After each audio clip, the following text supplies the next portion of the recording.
So I'm going to run through the initial portion of our roster reveal. So we'll go into detail a little bit. So the first one we have is, as you may have seen, Lord Mazdamundi. Well, he's the big fat toad, although he doesn't like to be called that, that you saw in the trailer. And he, I don't know if he invented magic casting, but he's really good at casting. Yeah. He's really good at casting. We've added some new mechanics to show just how good he is at casting. Oh. So if you compare him to casters, like good casters we had previously, he's going to be better than previous casters at casting. Awesome. Have I used the word casting enough? I don't think so. Okay, so apart from casting, he also floats on a little platform, which I think we also saw in the first trailer. Yep. The platform is quite slow. He's not going to be awesome at the melee business, but he doesn't have to because he's a caster and he'll be casting pretty much all the time. Casting. Casting. Great. Spells. So we've mentioned Mazdamundi. We also have Crocs as our second legendary lord. So Crocs is really good at fighting. He's the fighty option. Don't know if he's the best fighter out there, but he's probably within the top 2. He's really good at biting and at hitting people. He's going to be armor piercing. Very hard hitting guy. All of our Soros, he's a Soros, we'll get to that later, but all of our Soros are pretty tough and pretty hard hitting, and he's like the king of all of those. He's the best of those. And he's riding the best of the carnosaurs out there. Crocs is known as a beastmaster. He's pretty good in taming animals and being able to ride them. So we'll get to this later, but he'll also be in really good control of his Grimlock carnosaur. Nice.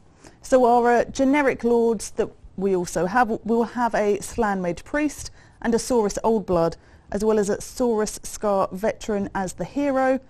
There are different types of Saurus, but largely they stand upright.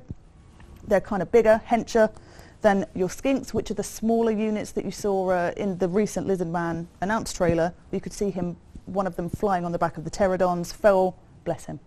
Those are Skinks. Saurus are bigger. And also included with Soros, we've got Soros Warriors with shield, Saurus Spears with shields.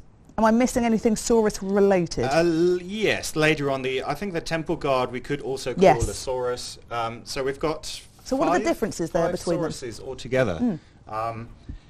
So first of all, the main thing that sets a Saurus apart from any other regular medium heavy infantry is that while they are normally good natured, they can get really angry, and then their primal instincts take over, and then they get a little bit harder to control. And that's what we're going for with the entire Lizardmen army, which is a selection of units that are smart and in control of themselves, like the Skinks, and then progressively less in control of themselves the larger they get, I dare say. Yeah. So a Saurus, he'll be just fine as long as he's not under pressure. If you poke him a bit too much, he might go on a rampage. There we go. So a little bit on Skinks. So I mentioned we've got a Skink Chief who has mount options as well. We have a Skink Priest who is the caster equivalent. Also both heroes there. And the Skinks generally, we've got Skink Cohorts with shields, Skink Cohorts with javelins, Skink Skirmishers with blowpipes, and Chameleon Skinks, as I mentioned, one of my personal favourites, just as a unit, just because they're so versatile and can cause a lot of damage really early on. So what can you tell us about the different versions of Skinks there? So we've got a ton of Skinks in the game. You've mentioned the 4 infantry Skink versions there, but then every second monster is manned by a Skink, and every monster that is manned by a Skink will not go on a rampage. So the Skinks are really good at they've got this hive mind thing going on. They're all in perfect control of whatever beast they're riding. They've tamed it. They've trained it really well. So the Skinks are light infantry. They come with all the downsides of that. Like cavalry will just annihilate them. But apart from that, they have really good leadership, which is unusual for light infantry. Pretty high leadership across the board on the Lizardmen. If you like strong and stable leadership, don't look further than the Lizardmen, I dare say. The Skinks have then the cohort version, which has no missile weapon. Right. But the cohort javelins is the same unit with javelins. So you get a unit that is as big as any other melee infantry unit, but with a couple of javelins. So it's a hybrid. You'll run out of ammo pretty quickly, but you'll have this insane alpha damage just because there's so many Skinks in one of these units. And the skink blowpipe guys, they're more your move and fire, annoying harassment unit. All skinks are pretty fast, so you could run away from cavalry if you're lucky. They're aquatic, so they're actually better in water, which is I've got a like funny shallow story water. about that. So we've got chameleon skinks we haven't mentioned yet. That's true. I was so looking forward to say the chameleon skinks are the stealthiest unit in the game. But Then I remembered, oh damn it, we've got the Treeman from the Wood Elves, and a Treeman standing idle in a forest is actually a little bit stealthier. yeah. A little bit harder to spot. But apart from that, chameleon skinks, you'll be probably hit before you know it. Do they have poison also? Pretty much all skinks have poison, Brilliant. I believe. So they're not the cohort ones. Every missile weapon of a skink will have poison, and the chameleon skinks, I believe, also have poison on their melee weapon. They're a really good unit to combine with the rest of your army. So Right. none of these Lizardmen units by themselves will excel at anything. But if you combine a skink with one of the monsters we're still going to talk about, you're going to get the benefit of all this poison, while the monster might be taking all the damage for you, and then the skinks will shine. But now we're on to Crocs Eagles. Are we doing Crocs Eagles? Yep.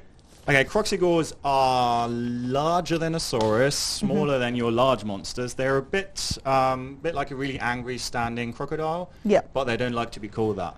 No. So They're much larger. I think they're much. yeah, they're troll size. Yeah. But then they're bulkier than a troll. Not quite as fat. A little bit slower, but as fast as a skink. So then you can have really nice army builds with skinks and Crocs Eagles, and in the tabletop they go hand in hand pretty much. Yeah. So then we have our cold ones. We have feral cold ones, cold one riders, and cold one spear riders. What are the differences between those three? So feral or the cold one to start with is a chunkier raptor-like cavalry That's unit. certainly the inspiration, I believe. I don't know if you could call it a cavalry unit if it's not mounted and if it runs on two legs. It's hard to classify. So in game terms, the cold one itself is an armor-piercing unit that moves roughly as fast as an orc boar.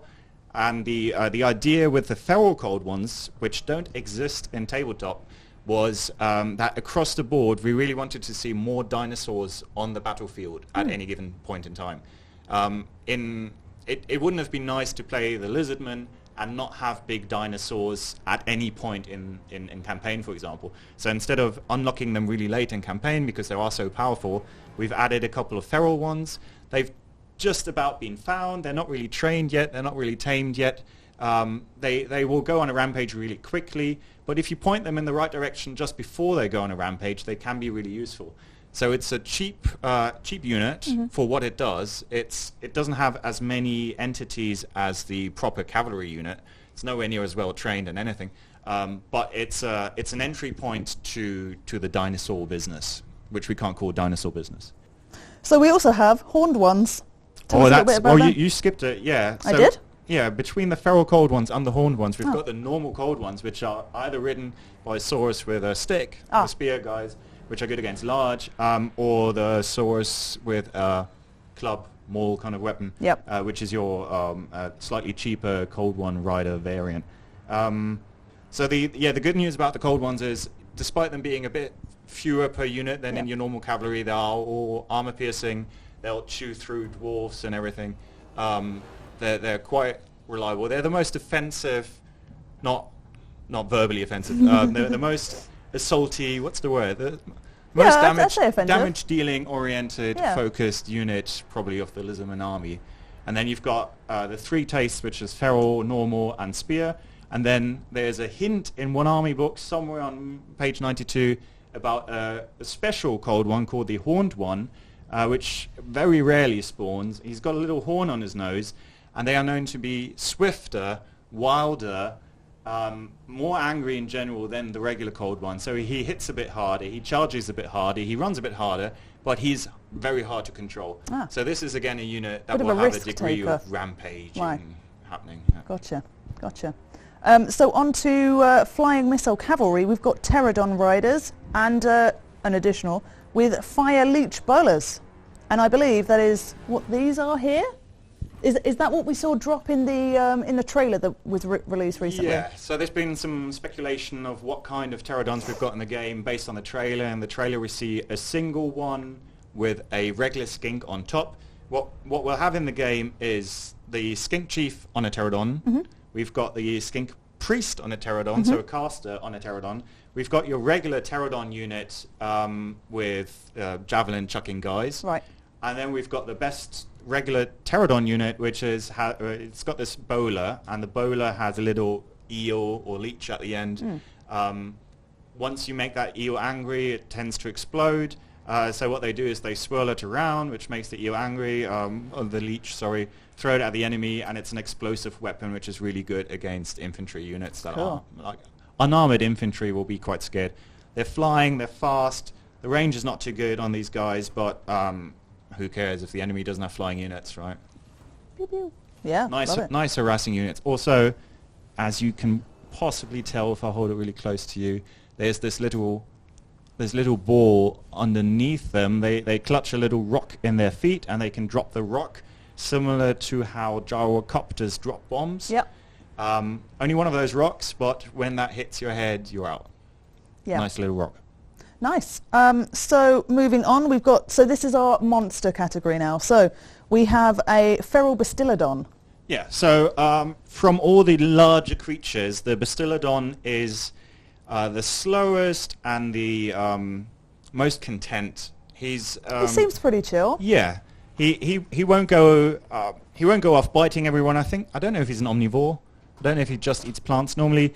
So he's the most tanky of our dinosaurs. He's got really thick armored skin. He's the most adorable of our dinosaurs, which means no one will really be attacking it because, like, how could you? No, only bad people shoot at a Bastillodon.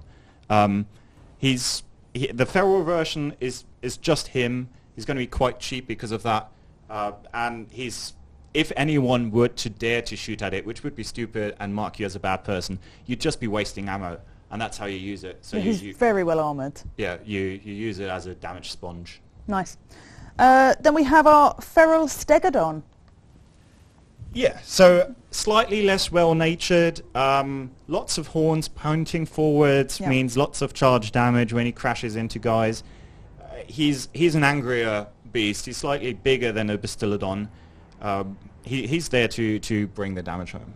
Yes, worth noting that there are 3 versions of the Bastillodon.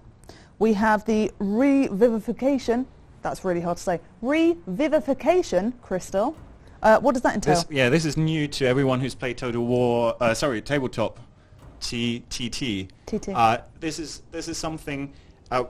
We decided to make this unit for various reasons. One of them is that we're trying to find a faction flavor for the Lizardmen to make them play a little bit more different than any other factions. So the units stand out, but as a faction as a whole, we wanted to stand out a bit more. And combined with Rampage, what that meant is anything that heals a Lizardman is good for us for army tactics reasons. And at the same time, Lizardmen, like if they lose a tail, they can grow it back, I guess. So it was neat. And the Lizardmen spawn out of spawn pools. They're not. So it was quite fitting that we'd have a unit that is more or less like a moving spawn pool that can reinforce and resurrect units as they drop in battle. Amazing. And Games Workshop was happy with it. The artists were happy with it. We were happy with it. So we just said, okay, we've got the Bastillodon. We're going to do this unit.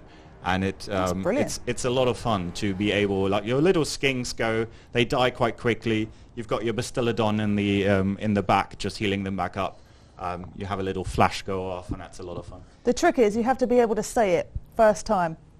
Good luck. We also have Bastillodon with the solar engine. Yeah, that's the classic Bastillodon, as everyone knows it and loves it. It's a big laser on its back that collects sunlight, projects it forward to burn the target. If the target hasn't died, it's probably blinded for a while. Nice. So there's multiple use cases for this. You can shoot at enemy artillery pieces if you do get into range, because the range isn't too good. But let's say you got into range, you shoot at artillery. Now that artillery is blinded, will have really bad accuracy, will shoot God knows where. Or you just use it to burn high importance targets like the Luminarch. Similar to the Luminarch, yeah. So a bit cheaper, bit less range, I believe, bit less accurate, but still a really, really good missile weapon. Cool. And then we have finally, so I mentioned that we had this feral Stegodon. We also have a Stegodon and with giant crossbow, and also an ancient Stegodon with giant blowpipes. Yeah. So two units based on the Stegodon, but a little bit different in how to play them. The giant crossbow is roughly like a bolt thrower. It's got a really decent range. It's the longest range artillery unit in the Lizardmen army. I think the giant crossbow is even, it is poisonous. So you've got that, but the little skinks on the back are also poisonous. So even if your giant crossbow misses, you've still got a couple of skinks poisoning everything while the Stegodon does its thing. So it's probably the most autonomously operatable artillery machine in the game, just because like even if you run out of ammo or if the enemy is too close, it's still a Stegodon. It's still a really mean dinosaur you play with. And the ancient one is a much older Stegodon, more armor because of that, thicker skin, better leadership, and the weapon of choice on the ancient Stegodons are two giant blowpipes, which in our game act like a little machine gun. So this is the Stegodon you want to take against hordes of infantry. So that's pretty much the full army roster for the Lizardmen. We missed the Temple Guards. We didn't actually talk much about the Temple Guards. Let's do it. Temple Guards. So I mentioned how all Soros guys can go crazy. Temple Guards have been standing guard for years and years without moving. They do not go crazy. They are your one Soros that is fine. Unflappable Soros. Is that a word? No, it is. So they've got halberd and shield, which is quite new because most of our halberds are two-handed weapons. But if you're the size of a Temple Guard, someone else's two-handed weapon is just like a toothpick for him. It's a pretty big halberd he's got, but he's strong. He's got it in one hand, and then he's got a little shield in the other hand.